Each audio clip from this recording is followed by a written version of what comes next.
ಹರೇ ಶ್ರೀನಿವಾಸ ಗುರೋ ರಾಘವೇಂದ್ರ.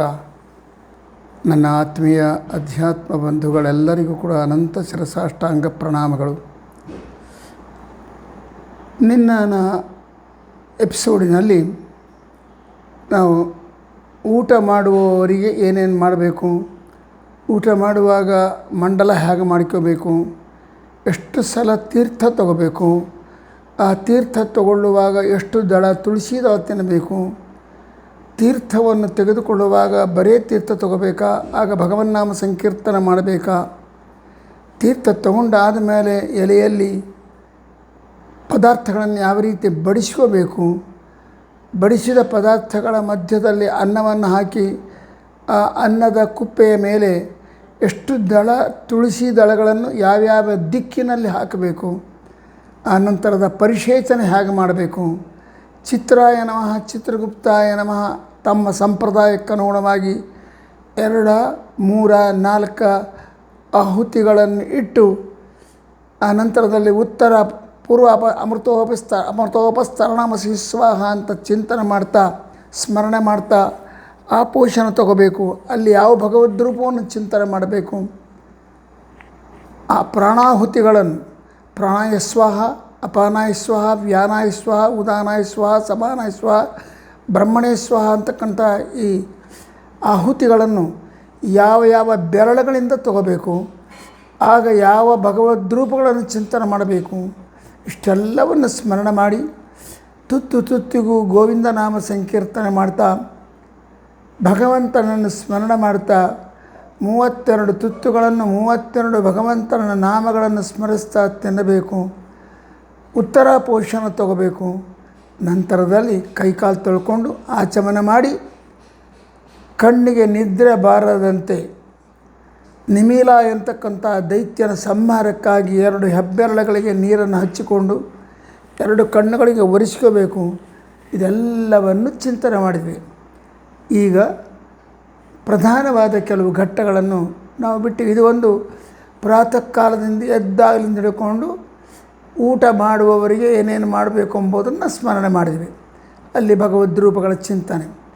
ಈಗ ಏನು ಮಾಡೋಣ, ಯಜ್ಞೋಪವೀತ ಎಂಬುದು ಅತ್ಯಂತ ಶ್ರೇಷ್ಠವಾಗಿರತಕ್ಕಂಥ ಆ ಯಜ್ಞೋಪವೀತ ಧಾರಣ ಮಾಡುವಾಗ ಹೇಗೆ ಧಾರಣ ಮಾಡಬೇಕು, ಅದನ್ನು ಮಾಡುವ ಪದ್ಧತಿ ಏನು ಸ್ವಲ್ಪ ತಿಳ್ಕೊಂಬೋಣ. ತಿಳ್ಕೊಂಡ್ರೆ ಯಾವಾಗಲೂ ತಪ್ಪಲ್ಲ. ಆಚರಣೆ ಮಾಡುವುದು ಏನದಲ್ಲ, ಕಲಿಕಾಲಕ್ಕನುಗುಣವಾಗಿ ಎಷ್ಟು ಸಾಧ್ಯ ಆಗ್ತದೋ ಅಷ್ಟು ಮಾಡೋಣ. ಆದರೆ ಸಂಸ್ಕಾರವಂತರಾಗೋಣ. ನಮ್ಮವ್ರು ಯಾಕೆ ಯಜ್ಞೋಪವೀತವನ್ನು ಹಾಕಿಕೊಳ್ಳುವಾಗ ಈ ಭಗವದ್ರೂಪಗಳನ್ನು ಚಿಂತನೆ ಮಾಡು ಅಂತ ಹೇಳಿದರು, ಅಲ್ಲಿ ಎಷ್ಟು ತಂತುಗಳಿರಬೇಕು, ಎಷ್ಟು ದಾರಗಳಿರ್ತಾವೆ, ಅದರ ಕ್ರಮ ಏನು ಅವೆಲ್ಲ ಹೇಳಿದ್ದಾರಲ್ಲ, ಅದನ್ನು ತಿಳ್ಕೊಳ್ಳೋಕ್ಕೆ ಪ್ರಯತ್ನ ಮಾಡಿ. ಇದು ತತ್ರಾಪಿ ಹೆಣ್ಣುಮಕ್ಕಳು ತಿಳ್ಕೊಂಬೋದ್ರಿಂದ ಏನಾಗ್ತದಂದರೆ ತಮ್ಮ ಮಗುವಿಗೆ 7ನೇ ವರ್ಷಕ್ಕೋ 8ನೇ ವರ್ಷಕ್ಕೋ 9ನೇ ವರ್ಷಕ್ಕೋ ಉಪನಯನ ಮಾಡಿದಾಗ ಆ ಮಗು ಸರಿಯಾದ ರೀತಿಯಲ್ಲಿ ಸಂಧ್ಯಾವಂದನಾದಿಗಳು ಮಾಡದೇ ಇದ್ದರೆ ಯಜ್ಞೋಪವೀತವನ್ನು ಹೇಗೆ ಹಾಕಿಕೋಬೇಕು ಎಂಬುದನ್ನು ಮಗುವಿಗೆ ಗೊತ್ತಿಲ್ಲದೆ ಇದ್ದಾಗ ತಾಯಿ ಆದವಳು ತಿಳಿಸ್ಕೊಡ್ಲಿಕ್ಕೆ ಬರ್ತಾರೆ. ತಾಯಿಗೆ ಇದು ಗೊತ್ತಿಲ್ಲ ಅಂತಂದರೆ ಯಜ್ಞೋಪವೀತದ ಬಲೆ ತಂದೆ ತಾಯಿಗಳಿಗೆ ಗೊತ್ತಿಲ್ಲ ಅಂತಂದರೆ ಇನ್ನು ಮಗುವಿಗೆ ಏನು ಗೊತ್ತಿರ್ತದೆ. ಅದು ಪಾಪ 7 ವರ್ಷಕ್ಕೆ ಮುಂಚೆ ಮಾಡಿರ್ತಾರೆ. ಅದು ಕೊರಳಲ್ಲಿ ಒಂದು ದಾರ ಹಾಕಿರ್ತಾರೆ. ಅದರ ಪರಿಚಯ ಪೂರ್ಣ ಇರೋದಲ್ಲ. ತಾಯಿಗೆ ತಂದೆಗೆ ಇದರ ಪರಿಚಯ ಇದ್ದರೆ ಆ ಮಗುವನ್ನು ಕೂಡಿಸ್ಕೊಂಡು, ಮರಿ ಇದು ಯಜ್ಞೋಪವೀತಪ್ಪ, ಇದರಲ್ಲಿ ಭಗವಂತ ಹೀಗಿರ್ತಾನೆ, ಇದು ಅಪೂರ್ವವಾದದ್ದು ಅಂತ ಹೇಳಕ್ಕೆ ಬರ್ತಾನೆ. ಅದು ಕಾರಣ ಯಜ್ಞೋಪವೀತ ಧಾರಣೆಯ ಬಗ್ಗೆ, ಯಜ್ಞೋಪವೀತದ ಬಗ್ಗೆ ನಾವು ಸ್ವಲ್ಪ ಚಿಂತನೆ ಮಾಡಲಿಕ್ಕೆ ಪ್ರಯತ್ನ ಮಾಡೋಣ. ಶಾಸ್ತ್ರಕಾರರು, ಸ್ಮೃತಿಕಾರರು ಒಬ್ಬ ಮಗುವಿಗೆ, ಒಬ್ಬ ಮಗನಿಗೆ ತಂದೆ ತಾಯಿಗಳಾದವರು 7ನೇ ವರ್ಷಕ್ಕೆ ಮುಂಜಿ ಮಾಡಬೇಕು, 5ನೇ ವರ್ಷಕ್ಕೆ ಮಾಡಬೇಕು ಅಂತ ಹೇಳ್ತಾರೆ. 5ನೇ ವರ್ಷಕ್ಕೆ ಮಾಡಿದರೆ ಏನಾಗ್ತದೆ, ಆ ಮಗುವಿಗೆ ಮಂತ್ರದ ಉಚ್ಚಾರಣೆ ಬಂದಿರೋದಿಲ್ಲ, ಅದನ್ನು ಹೇಳಕ್ಕೆ ಸ್ಪಷ್ಟವಾಗಿ ಬರೋದಿಲ್ಲ. ಕೆಲವು ಮಕ್ಕಳಿಗೆ ಬರ್ತದೆ, ಎಲ್ಲ ಮಕ್ಕಳಿಗೆ ಬರ್ತದ ಅಂತ ತಿಳ್ಕೊಳ್ಳೋಕ್ಕೆ ಸಾಧ್ಯ, ಹೇಳಕ್ಕೆ ಸಾಧ್ಯ ಇಲ್ಲ. ಕೆಲವು ಮಕ್ಕಳು 4 ವರ್ಷಕ್ಕೆ ಮಂತ್ರಗಳು ಹೇಳ್ತಾವೆ, 4 ವರ್ಷಕ್ಕೆ ಒಳ್ಳೆ ಸ್ಪಷ್ಟವಾದ ರೀತಿಯಲ್ಲಿ ಉಚ್ಚಾರಣೆ ಮಾಡಲಿಕ್ಕೆ ಬಂದಿರ್ತದೆ. ಆದರೆ ಎಲ್ಲ ಮಕ್ಕಳದೆಲ್ಲ ರೇರ್ ಕೇಸ್, ಭಾಳ ಕಮ್ಮಿಯಾದ ಮಕ್ಕಳಿಗೆ. ಕೆಲವು ಮಕ್ಕಳಿಗೆ 6, 7 ವರ್ಷ ಆದರೂ ಕೂಡ ಅಷ್ಟು ಸ್ಪಷ್ಟವಾಗಿ ಉಚ್ಚಾರ ಮಾಡಲಿಕ್ಕೆ ಬರೋದಿಲ್ಲ. ಆದ ಕಾರಣ 7ನೇ ವರ್ಷಕ್ಕೆ ಒಂದು ಉಪನಯನ ಅಂತ ಮಾಡಿಕೊಂಡ ಮೇಲೆ ಸಂಧ್ಯಾ ವಂದನೆಯನ್ನು ಮಾತ್ರ ಬಿಡಬಾರ್ದು. ಅದು ಒಂದು ನಮ್ಮ ಜೀವನದಲ್ಲಿ ಹಾಸು ಹೊಕ್ಕಿರತಕ್ಕಂಥ ಒಂದು ಕರ್ಮ. ಹೇಗೆ ಊಟ, ಮಲ್ಕೊಂಬೋದು, ಏಳುವುದು, ಮಲಮೂತ್ರ ವಿಸರ್ಜನಾದಿಗಳು ಮಾಡುವುದು, ಮತ್ತು ಸ್ನಾನ ಮಾಡುವುದು, ಮುಖ ತೊಳೆಯುವುದು ಎಂಬುದು ಅವಿಭಾಜ್ಯ ಅಂಗವಾಗಿ ನಮ್ಮ ಜೀವನದಲ್ಲಿ ಹಾಸು ಹೋಗ್ಬಿಟ್ಟಾವೆ. ಅವನು ಬಿಟ್ಟಿರ್ಲಿಕ್ಕೆ ಸಾಧ್ಯ ಇಲ್ಲ. ಸ್ಮರಣೆ ಮಾಡು ಭಗವಂತನ ಸ್ಮರಣೆ ಮಾಡದೇ ಇರು. ಇವನು ಮಾಡೇ ತಿರಬೇಕಾಗ್ತದೆ. ಮಾಡ್ತಾರೆ ಮನುಷ್ಯ ಆದ ಮೇಲೆ. ಅದರಂತೆ ಉಪನಯನ ಆದ ಮೇಲೆ ಏಳುವುದು ಹೇಗೆ ನಿಯಮವೋ, ಮಲಿಕೊಂಬುದು ಹೇಗೆ ಕಂಪಲ್ಸರಿಯೋ, ಮುಖಾದಿಗಳನ್ನು ತೊಳೆಯುವುದು ಯಾವ ರೀತಿ ಕಂಪಲ್ಸರಿಯೋ, ಅದೇ ಪ್ರಕಾರ ಉಪನಯನ ಆದ ದಿನದಿಂದ ಹಿಡ್ಕೊಂಡು ಸಂಧ್ಯಾವಂದನೆ ಎಂಬುದು ಅತ್ಯಂತ ಅವಶ್ಯಕವಾಗಿರ್ತಕ್ಕಂಥ. ಸಂಧ್ಯಾವಂದನೆ ನೋಡಲಿಕ್ಕೆ ಅದು ಸಣ್ಣದಾಗಿ ಕಂಡರೂ ಕೂಡ ಸಕಲ ದೇವತೆಗಳ ಸ್ಮರಣೆ ಇರ್ತದೆ. ನಾವು ವಾಸ ಮಾಡತಕ್ಕಂಥ ಭೂಮಿಯ ಪರಿಚಯ ಆಗ್ತದೆ. ನಾವು ಯಾವ ಕಾಲದಲ್ಲಿ ಇದ್ದೀವಿ, ನಾವು ವಾಸ ಮಾಡತಕ್ಕಂಥ ಪವಿತ್ರವಾದ ಈ ಭೂಮಿ ಎಷ್ಟು ವಿಶಾಲವಾದದ್ದು ಸಂಕ್ಷೇಪ ರೂಪದಲ್ಲಿ ಪರಿಚಯ ಆಗ್ತದೆ. ಸಂಕಲ್ಪ ಅಂದ್ರೇನು? ಶುಭೇ ಶೋಭನೆ ಮುಹೂರ್ತೆ ಅದ್ಯ ಬ್ರಹ್ಮಣ ದ್ವಿತೀಯ ಪರಾರ್ಧೆ ಶ್ರೀ ಶ್ವೇತವರಾಹ ಕಲ್ಪೆ ಅಂತ ನಾವು ಸಂಕಲ್ಪ ಮಾಡ್ತೀವಲ್ಲ.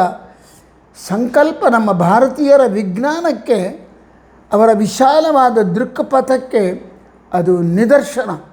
ಅದರಲ್ಲಿ ಒಂದು ಸಂಕಲ್ಪದಲ್ಲಿ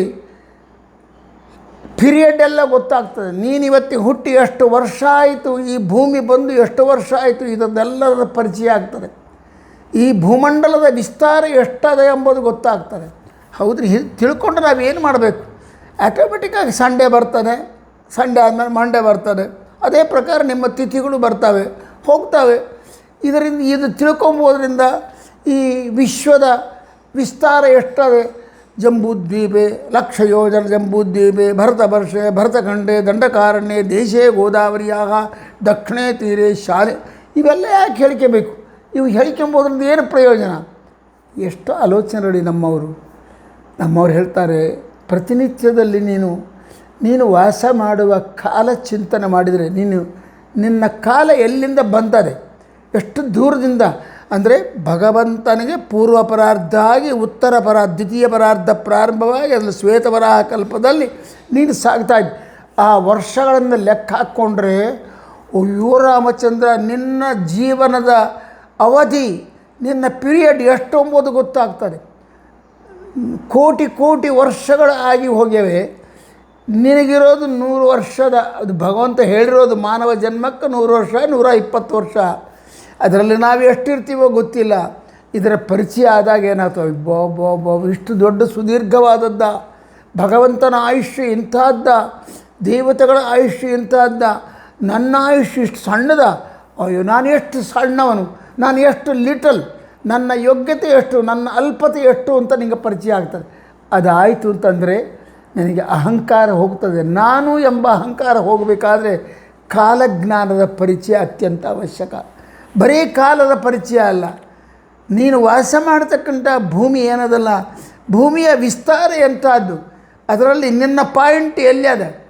ಈ ಜಂಬೂದ್ವೀಪ ಏನು, ಭೂಭಾಗ ಏನು, ಅದರಲ್ಲಿ ಜಂಬೂದ್ವೀಪ ಏನು, ಅದರಲ್ಲಿ ಭರತವರ್ಷ, ಅದರಲ್ಲಿ ಭರತಖಂಡ, ಅದರಲ್ಲಿ ಭಾರತ ದೇಶ.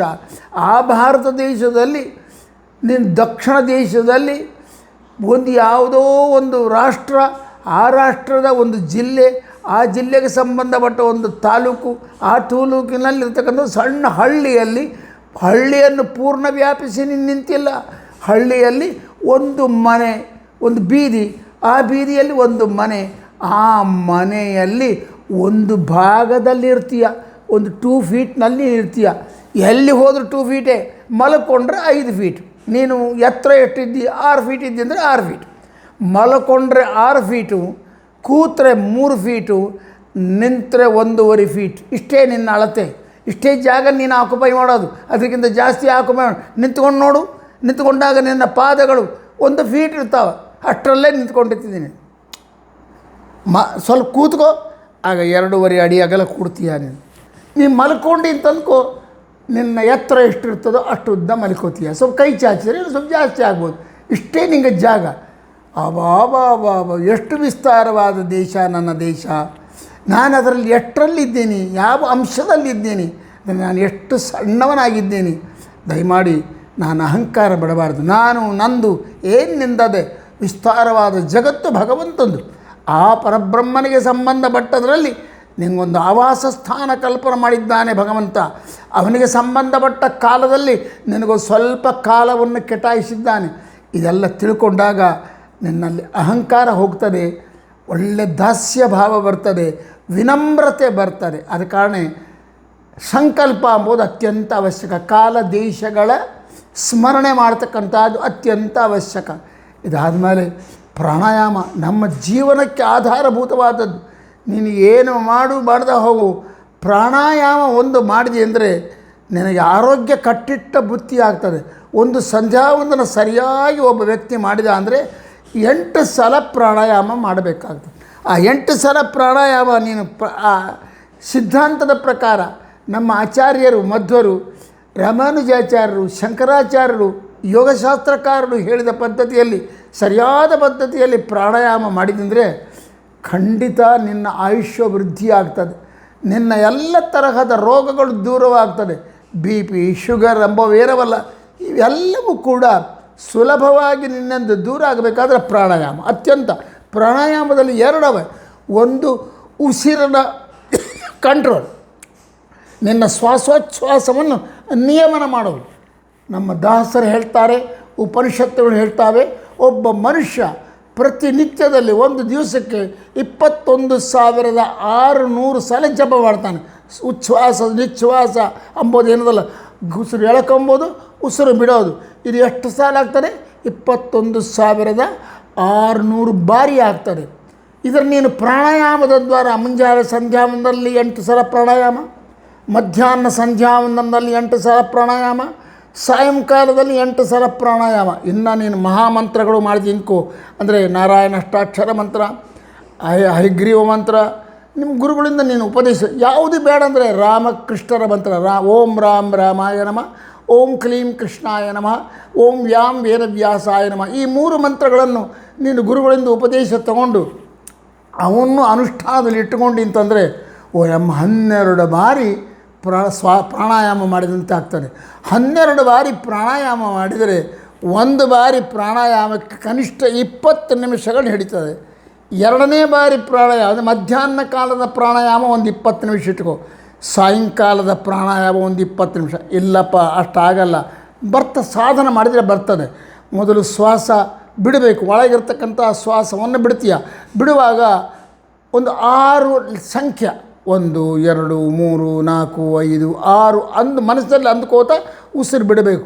ಬಲ ಮೂಗಿನಿಂದ ಉಸಿರೆಲ್ಲ ಬಿಡಬೇಕು, ಎಡ ಮೂಗಿನಿಂದ ಎಲ್ಲ ಉಸಿರನ್ನು ಒಳಗೆ ಎಳ್ಕೋಬೇಕು. ಅದನ್ನು 12 ಬಾರಿ ಎಳ್ಕೋಬೇಕು. 6 ಬಿಟ್ಟು 6 ಎಣಿಸುವವರೆಗೆ ಬಿಟ್ಟು 12 ಎಣಿಸುವವರೆಗೆ ಎಳ್ಕೋಬೇಕು. ಒಳಗಡೆ ಕುಂಭಕ ಅಂದರೆ ಬಂಧನ ಮಾಡಬೇಕು, ಬಿಗಿ ಹಿಡಿಬೇಕು, ಹೊರಗೆ ಬಿಡಬಾರ್ದು, ಒಳಗೆ ಎಳ್ಕೋಬಾರ್ದು. ಅದಕ್ಕೆ ಕುಂಭಕ ಅಂತಾರೆ. ಆ ಕುಂಭಕವನ್ನು 24 ಸಾಲ ಮಾಡಿದೆ ಅಂತಂದರೆ ಇದು 1 ನಿಮಿಷ ಆಗ್ತದೆ ಅಂದ್ಕೋ. 1 ನಿಮಿಷ 2 ನಿಮಿಷ 3 ನಿಮಿಷ ಆಗ್ತದೆ. ಇದು ಸಾಧನ ಮಾಡ್ತಾ ಮಾಡ್ತಾ ಮಾಡ್ತಾ ಹೋದಾಗೆಲ್ಲ ಜಾಸ್ತಿ ಮಾಡ್ಲಿಕ್ಕೆ ಬರ್ತದೆ, ನಮಗೆ ಹೆಚ್ಚು ಟೈಮ್ ತೊಗೊತದೆ.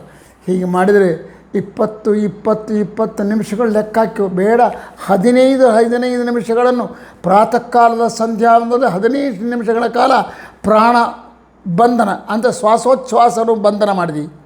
ಮತ್ತು ಮಧ್ಯಾಹ್ನ ಕಾಲದಲ್ಲಿ ಮತ್ತು ಸಾಯಂಕಾಲದಲ್ಲಿ 15 ನಿಮಿಷ ನೀನು ಬಿಗಿ ಹಿಡಿದಿ ಅಂತಂದರೆ ನಿನ್ನ ಆಯುಷ್ಯಲ್ಲಿ ಎಷ್ಟು ಬೆಳಿತೀವಿ ಗೊತ್ತನ? 15 3 45 ನಿಮಿಷಗಳು ನಿನ್ನ ಆಯುಷ್ನಲ್ಲಿ ಪ್ಲಸ್ ಆಯಿತು. ಇದು ನಮ್ಮ ಜೀವನದ ದೊಡ್ಡ ಧ್ಯೇಯ.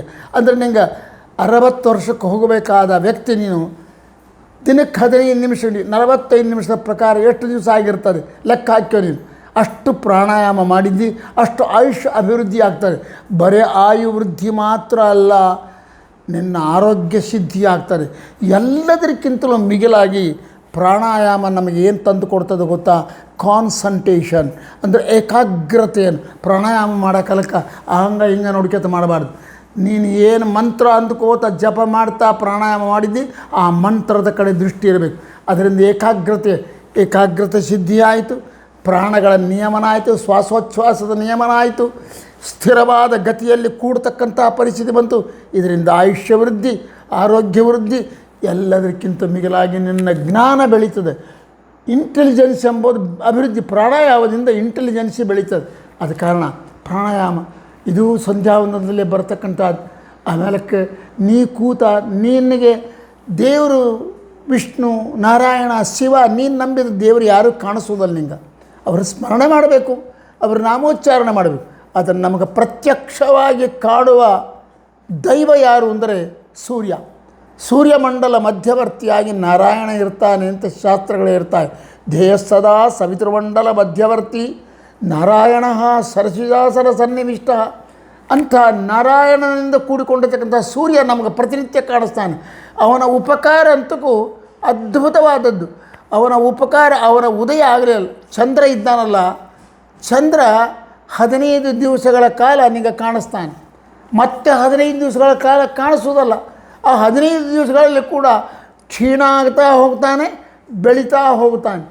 ಪೂರ್ಣ ಅಂದರೆ ಪೂರ್ಣನಾಗಿರ್ತಕ್ಕಂಥ ಚಂದ್ರಬಿಂಬ 30 ದಿವಸಗಳ ಕಾಲ ನಿನ್ನೊಟ್ಟಿಗಿರೋದಿಲ್ಲ, ನಿಮಗೆ ಕಾಣಿಸೋದಿಲ್ಲ. ಆದರೆ ಸೂರ್ಯ ಎಂಬವನಿದ್ದಾನಲ್ಲ, ಎಷ್ಟು ಉಪಕಾರಿಯಾಗಿದ್ದಾರೆ ಭಗವಂತನಿಂದ ಪ್ರೇರಿತರಾಗಿದ್ದರೆ ಪ್ರತಿನಿತ್ಯ ನಿನಗೆ ದರ್ಶನ ಕೊಡ್ತಾನೆ. 12 ಗಂಟೆಗಳ ಕಾಲ ದರ್ಶನ ಕೊಡ್ತಾನೆ. ತನ್ನ ಬೆಳಕನ್ನು ನಿನ್ನದು. ಅವನ ಬೆಳಕು ಬೀಳದೇ ಇದ್ದರೆ ಸಸ್ಯ ವೃದ್ಧಿಯಾಗುವುದಿಲ್ಲ, ಗಿಡ ಮರಗಳು ಬೆಳೆಯೋದಿಲ್ಲ, ಪ್ರಾಣಿಗಳು ಬದುಕೋದಿಲ್ಲ, ನಮ್ಮ ಜೀವನ ಕೂಡ ಅಸ್ತಬೇಕು. ಅದ ಕಾರಣ ಜ್ಞಾನಿಗಳು ಹೇಳಿದ್ರು ತದ್ದಿನಂ ದುರ್ದಿನಂ ಮನ್ನೆ ಮೇಘಚ್ಛನ್ನಂ ಅಂದರೆ ಈ ದಿನವನ್ನು ದುರ್ದಿನ ಅಂತಾರೆ. ಎಂದು ಸೂರ್ಯನ ಕಿರಣಗಳು ಯಾವ ದಿವಸದಲ್ಲಿ ಭೂಮಿಯನ್ನು ತಾಕೋದಿಲ್ಲ, ನಮ್ಮ ದೇಹದ ಮೇಲೆ ಬೀಳೋದಿಲ್ಲ, ಅದು ದುರ್ದಿನ ಅಂತ. ಅದಕ್ಕಿಂತಲೂ ದುರ್ದಿನ ಇನ್ನೊಂದದೆ, ಅದು ಯಾವುದು ಭಗವನ್ ನಾಮ ಸಂಕೀರ್ತನೆ. ಅದು ಬಿಟ್ಟುಬೋಣ. ಈಗ ಸದ್ಯಕ್ಕೆ ಸೂರ್ಯನ ಕಿರಣಗಳು ನಮ್ಮ ಮೇಲೆ ಬೀಳದೇ ಇದ್ದರೆ ಅದು ದೊಡ್ಡ ದುರ್ದಿನ ಅಂತ ಅನಿಸ್ಕೋತಾರೆ. ಆದ ಕಾರಣ ಆ ದುರ್ದಿನ ನಮ್ಮ ಜೀವನದಲ್ಲಿ ಇಲ್ಲದಂತೆ ನಮಗೆ ನಿರಂತರ ತನ್ನ ದರ್ಶನ ಕೊಟ್ಟು, ನಮಗೆ ಕಾಲಜ್ಞಾನವನ್ನು ಕೊಟ್ಟು, ನಮಗೆ ಎಚ್ಚರಿಕೆಯನ್ನು ಕೊಟ್ಟು, ನಮ್ಮಿಂದ ಸಾಧನೆ ಮಾಡಿಸ್ತಕ್ಕಂಥ ಪುಣ್ಯಾತ್ಮ ಯಾರು? ಸೂರ್ಯ. ಆ ಸೂರ್ಯಮಂಡಲ ಮಧ್ಯವರ್ತಿಯಾಗಿ ನಾರಾಯಣ ಇದ್ದಾನೆ. ಅವನಿಗೆ ಅರ್ಘ್ಯ ಪ್ರದಾನ ಮಾಡೋದು ಅಂದರೆ ಅದು ಕೃತಜ್ಞತೆ ಸಲ್ಲಿಸೋದು. ನಾನು ಒಬ್ಬರು ಹೇಳಿದರು, ಪುಣ್ಯಾತ್ಮರು ಹೇಳಿದ್ದು, ನಾನೇ ದೊಡ್ಡ, ನಾವು ಯಾರೂ ಎಲ್ಲರೂ ನಮ್ಮ ಜ್ಞಾನದಿಂದ ಹೇಳೋದಿಲ್ಲ. ಒಬ್ಬರು ಹೇಳಿದ್ದು ಋಷಿಗಳು ಹೇಳಿದ್ದು ಅದನ್ನು ತಿಳ್ಕೊಂಡು ನಾವು ಹೇಳ್ತೇವೆ. ಪುರಾಣಗಳು ಹೇಳಿದ್ದು, ವೇದ. ಅದು ಕಾರಣ ವೇದೋಚ್ಚಿಷ್ಟ ವೇದವ್ಯಾಸ ದೇವರ ಉಚ್ಚಿಷ್ಟನೇ ಇವತ್ತು ನಾವು ಹೇಳೋದು ಎಲ್ಲ ಅವ್ರು ಹೇಳಿದ್ದೇ ಮಹಾನುಭಾವರು. ಒಬ್ಬ ನೀನು ಕರೆಂಟ್ ಬಳಸ್ತೀಯ, ಆ ಕರೆಂಟ್ ಬಳಸಿದ್ದಕ್ಕೆ ಅವನು ಪ್ರತಿ ಮಂತ್ ನಿಂಗೆ ಬಿಲ್ ತಂದು ಕೊಡ್ತಾನೆ. ಆ ಬಿಲ್ಲನ್ನು ಕಂಪಲ್ಸರಿ ಅವನು ಹೇಳಿದ ಡೇಟ್ನೊಳಗೆ ಕಟ್ಟಬೇಕು, ಇಲ್ಲಾಂದರೆ ಕರೆಂಟ್ ಕಟ್ ಮಾಡಿಬಿಡ್ತಾರೆ. ನಿನ್ನ ಮನೆಗೆ ಕರೆಂಟ್ ಇಲ್ದ ಅವರೇ ನೀನು ರೊಕ್ಕ ಕೊಟ್ಟು ಕರೆಂಟ್ ಉಪಯೋಗ ಮಾಡಿಕೊಂಡಿದ್ದಿ, ಅವನಿಗೆ ಅಷ್ಟು ಭಯ ಬಿಡ್ತೀವಿ, ಅವನು ಕರೆಂಟ್ ಕಟ್ಲಿಕ್ಕೆ ರೆಡಿ ಆಗ್ತೀಯ. ನೀನು ಬಿಲ್ಲು ನೀ ಬಳಸ್ಕೊಂಡಿದ್ದಿ ಕರೆಂಟ್ ನಿಜ, ಆ ಬಿಲ್ ಕೊಟ್ಟವನಿಗೆ ಆ ಡೇಟ್ ಪ್ರಕಾರ ನೀ ಕಟ್ತೀವಿ. ನಿತ್ಯ ಬೆಳಕು ಕೊಡ್ತಕ್ಕಂಥ ಸೂರ್ಯ ಒಬ್ಬರಿಗಲ್ಲ, ಜಗತ್ತಿಗೆ ಕೊಡ್ತಾ ಇದ್ದಾನೆ. ಅವನಿಗೆ ನಾವು ಕೃತಜ್ಞತೆ ಸಲ್ಲಿಸೋದು ಬೇಡ ಇದೆ. ಅದು ಕಾರಣ ನಮ್ಮ ಭಾರತೀಯರು ಪ್ರಕೃತಿಯನ್ನು ದೈವವನ್ನಾಗಿ ಆರಾಧನೆ ಮಾಡಬೇಕು. ವಿಶ್ವದ ಯಾವ ಜನಾಂಗ, ಯಾವ ದೇಶದ ಜನಾಂಗ ಪ್ರಕೃತಿಯನ್ನು ದೈವವನ್ನಾಗಿ ಚಿಂತನೆ ಮಾಡಲಿಲ್ಲ. ಭಾರತೀಯರು ಮಾತ್ರ ಪ್ರಕೃತಿಯನ್ನು, ಆಕಾಶವನ್ನು ದೇವರನ್ನಾಗಿ ಚಿಂತನೆ ಮಾಡಿದರು, ಗಾಳಿಯನ್ನು ದೇವತೆಯನ್ನಾಗಿ ಚಿಂತನೆ ಮಾಡಿದರು, ಅಗ್ನಿಯನ್ನು ದೇವತೆಯನ್ನಾಗಿ ಚಿಂತನೆ ಮಾಡಿದೆವು, ಗಿಡ ಮರಗಳನ್ನು ದೇವತೆಯನ್ನಾಗಿ ಚಿಂತನೆ ಮಾಡಿದೆವು, ಪ್ರಾಣಿಗಳನ್ನು ದೇವತೆಯನ್ನಾಗಿ ಚಿಂತನೆ ಮಾಡಿದರು, ಅಮ್ಮನನ್ನಾಗಿ ನೋಡಿದರು. ಇದಕ್ಕೆ ಕಾರಣ ಏನು ಗೊತ್ತಾ? ಅವುಗಳು ಮಾಡ್ತಕ್ಕಂಥ ಉಪಕಾರ ಮಾನವ ಯಾರಿಗೂ ಮಾಡಲಾರ, ಅಷ್ಟು ಉಪಕಾರ ಪ್ರಕೃತಿ ನಮ್ಮ ಮಾಡ್ತಾ. ಆದ ಕಾರಣ ಅವರಲ್ಲಿ ದೈವತ್ವ ನೋಡ್ತಾ ಆ ದೈವತ್ವಕ್ಕೆ ನಮನ ಸಲ್ಲಿಸೋದು. ನೀವಿದ್ದೀರಿ, ಓ ಗಾಳಿ ನೀ ಇದ್ದೀಯಾದ ಕಾರಣ ನಾನು ಬದುಕ್ತಾ ಇದ್ದೀನಿ, ಓ ಆಕಾಶವೇ ನೀ ಇದ್ದೀಯಾದ ಕಾರಣ ನಾನು ವಾಸ ಮಾಡ್ತಾಯಿದ್ದೀನಿ, ಓ ಭೂಮಾತ ನೀ ಇದ್ದೀಯಾದ ಕಾರಣ ನಾನು ನಿನ್ನ ಮೇಲೆ ಇದ್ದೀನಮ್ಮ. ನಾನು ಇಲ್ಲದ್ರೆ ನನಗೇನು ನನ್ನ ಗತಿ ಇಲ್ಲದ. ಸೊ ಇವರನ್ನೆಲ್ಲ ದೇವತೆಗಳನ್ನು ಚಿಂತ. ಸೊ ನಾವು ಸೂರ್ಯನಿಗೆ ನಮಗೆ ಕಾಡುವ ಪ್ರತ್ಯಕ್ಷ ದೈವ ಸೂರ್ಯನಿಗೆ ಪ್ರತಿನಿತ್ಯ ಅರ್ಘ್ಯ ಪ್ರದಾನ, ಕೃತಜ್ಞತೆ ಸಲ್ಲಿಸೋದು. ಅಂದರೆ ಕೃತಜ್ಞತೆ ಸಲ್ಲಿಸೋದು ಬಂತು, ಪ್ರಾಣಾಯಾಮ ಬಂತು, ದೇಶ ಕಾಲಗಳ ಸಂಕೀರ್ತನೆ ಬಂತು. ಅದರಿಂದ ನಾನು ಎಷ್ಟು ಸಣ್ಣವನು ಎಂಬುದು ಪರಿಚಯ ಆಯಿತು. ಆ ನಂತರದಲ್ಲಿ ಒಬ್ಬ ದೇವರು, ಅದು ಎಂಥ ಅದ್ಭುತವಾದ ಮಂತ್ರ, ಗಾಯತ್ರಿ ಮಂತ್ರ, ಅಪೂರ್ವವಾಗಿರ್ತಕ್ಕಂಥದ್ದು. ಅದಕ್ಕಿರ್ತಕ್ಕಂಥ ಪವರು ಇದು ನಾನು ಹೇಳುವುದಲ್ಲ, ವಿಶ್ವದ ದೊಡ್ಡ ದೊಡ್ಡ ದೊಡ್ಡ ದೊಡ್ಡ ವೇದಾಂತಿಗಳು ವಿಜ್ಞಾನಿಗಳು ಹೇಳಿದ ಮಾತೇನು ಗೊತ್ತಾ? ಗಾಯತ್ರಿಗೆ ಇರತಕ್ಕಂಥ ಪವರ್ ಮತ್ಯಾವ ಮಂತ್ರಗಳಿಗೆ ಇಲ್ಲ ಅಂತ ಹೇಳ್ತಾರೆ. ಅಂಥ ಗಾಯತ್ರಿ ಮಂತ್ರದ ಪ್ರತಿನಿತ್ಯದ ಜಪ, ಆ ಗಾಯತ್ರಿ ಮಂತ್ರದ ಜಪದಲ್ಲಿ ಅಂಗನ್ಯಾಸ ಕರನ್ಯಾಸ, ಅವು ಅಕ್ಕುಪಂಚರ್ ಅಂತಿರ ಅವೆಲ್ಲ ಬರ್ತದೆ. ಅದೆಲ್ಲದಕ್ಕಿಂತ ಮಿಗಿಲಾಗಿ ಪ್ರಾಣಾಯಾಮ ಬರ್ತದೆ. ಅದೆಲ್ಲದಕ್ಕಿಂತ ಮಿಗಿಲಾಗಿ ಮೆಡಿಟೇಷನ್ ಬರ್ತದೆ. ಇದಾದ ಮೇಲೆ ನೀನು ನಿಂತ ಭೂಮಿಯಲ್ಲಿ ದಿಕ್ಕುಗಳವೆ, ಆ ದಿಕ್ಕುಗಳು ಎಲ್ಲ ದಿಕ್ಕುಗಳಲ್ಲೆಲ್ಲ ದೇವರಿದ್ದಾನೆ ಅಂತ ಚಿಂತನೆ ಮಾಡಿ ಅವಕ್ಕೆ ನಮಸ್ಕಾರ ಮಾಡೋದು. ಕೊನೆಗೆ ಎಲ್ಲ ದೇವತೆಗಳಿಗೆ ಮಾತೃದೇವೋ ಭವ, ಪಿತೃದೇವೋ ಭವ, ಆಚಾರ್ಯ ದೇವೋ ಭವ, ಕಾಮೋಕಾರ್ಷೀನ್ ನಮೋ ನಮಃ, ಮಂಜುರಾಕಾರ್ಷೀನ್ ನಮೋ ನಮಃ, ಸರ್ವಭೂತೇಭ್ಯೋ ನಮಃ, ಎಲ್ಲ ಋಷಿಗಳಿಗೆ, ದೇವತೆಗಳಿಗೆ, ತಂದೆ ತಾಯಿಗಳಿಗೆ ಪ್ರಣಾಮ ಮಾಡ್ತಕ್ಕಂಥ ಸಂಧ್ಯಾವಂದನ ಏನದಲ್ಲ, ಅದು ನಮ್ಮ ಊಹೆಗೆ ನಿಲುಕದೇ ಇರತಕ್ಕಂಥ ಅಪೂರ್ವವಾದ ಮಹಾಮಂತ್ರ, ನಿಜವಾದ ನಮ್ಮ ಜೀವನವನ್ನು ಪಾವನ ಮಾಡ್ತಕ್ಕಂಥದ್ದು. ಇಂಥ ಸಂಧ್ಯಾವಂದನಕ್ಕೆ ಅಧಿಕಾರ ಯಾವಾಗ ಬರ್ತದೆ ಅಂದರೆ ಮುಂಜಿ ಆದ ಮೇಲೆ, ಅಂದರೆ ಉಪನಯನ ಆದ ಮೇಲೆ ಬರ್ತದೆ. ಅಂಥ ಉಪನಯನದ ಬಗ್ಗೆ ಸ್ವಲ್ಪ ತಿಳ್ಕೊಳ್ಳೋಕೆ ಮುಂದಿನ ಎಪಿಸೋಡ್ನಲ್ಲಿ ಪ್ರಯತ್ನ ಮಾಡೋಣ. ಹರೇ ಶ್ರೀನಿವಾಸ, ಗುರೋ ರಾಘವೇಂದ್ರ.